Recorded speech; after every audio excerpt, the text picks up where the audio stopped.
So many players love Genshin Impact's Lisa for her personality, but unfortunately she falls as a sub DPS, with many other characters filling the role much better. She is one of those characters who most of the Genshin players don't use. Well, most of the guys say that she is a free character, but Jiangling and Kaya are also free characters, and their usage rate is much higher than Lisa. And yes, I even asked some of the Genshin players about their opinions of why most of the players don't use Lisa in the late game. And if you want to find out what their opinion is, then stick till the end of this video. So let's look at Lisa's problems. Well, first, her elemental skill, Violet Arc, takes too long to cast. It summons an orb that gives the conductive status, and holding it creates a lightning bolt that does more damage to enemies with multiple stacks of conductive. The cooldown is only 1 second, but you need to hit the enemies 3 times to maximize the damage from the hold. It would take roughly over 4 seconds to mark an enemy, enough times to deal its maximum damage.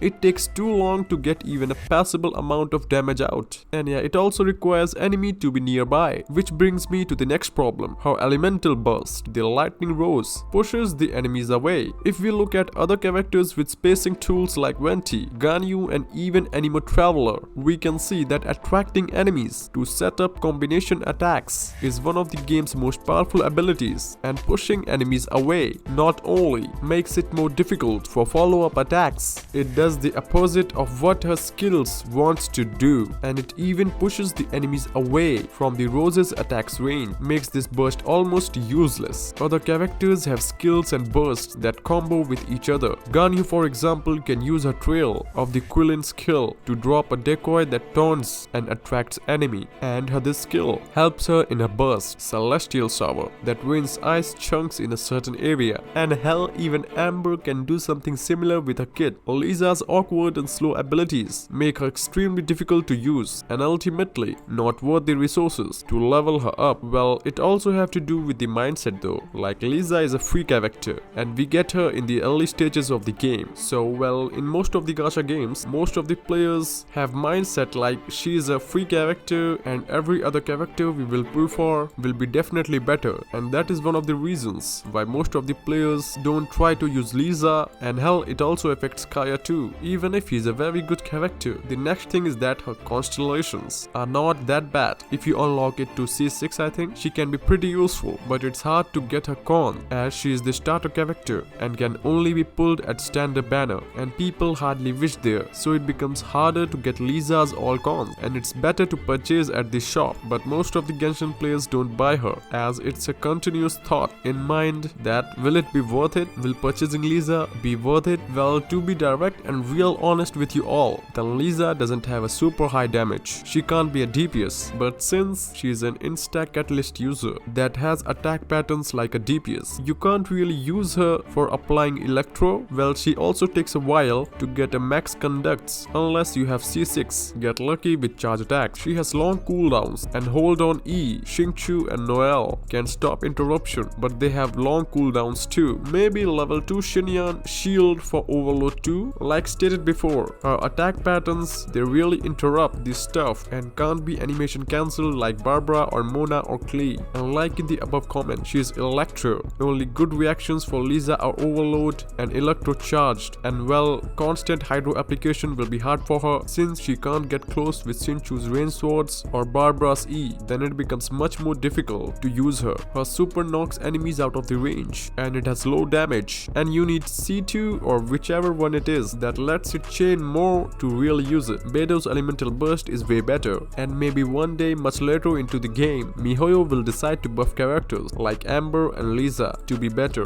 or at least their constellation, since they still need to be pulled and doesn't just it handed to you. Having her ult knocking enemies away will already be great. Making her E charge faster will also be nice. Well, Lisa was one of those characters I was most excited about when Genshin Impact was preparing to launch. I was even more excited when I learned that she's one of the starter characters that every player gets. Unfortunately, Lisa is not a very good character in terms of gameplay, and that's not to say you can't get big damage numbers, and the investment put into her would be better served on literally any other characters. Well, now let's look at some points on how MiHoYo can fix Lisa. So first, her elemental skills hold and tap functions need to be reversed. Holding the skill can create an electric pulse, and holding it longer will let out more pulses to inflict conductive. Then tapping it to summon the lightning bolt would make the payoff feel more satisfying. And on her burst end, it simply just needs to attract enemies rather than repel them. Enemies would be dealt electro damage continuously while being pulled into lightning rows. This would allow Lisa to use the modified skill I just detailed, or would allow her to function as a burst support option for characters like Child. Just do all this, miHoYo, and all will be happy. So now let's look at some players and their opinions about Lisa. So first I asked this guy Sumaki, and he was just literally straight to the point that she sucks. Oh yeah?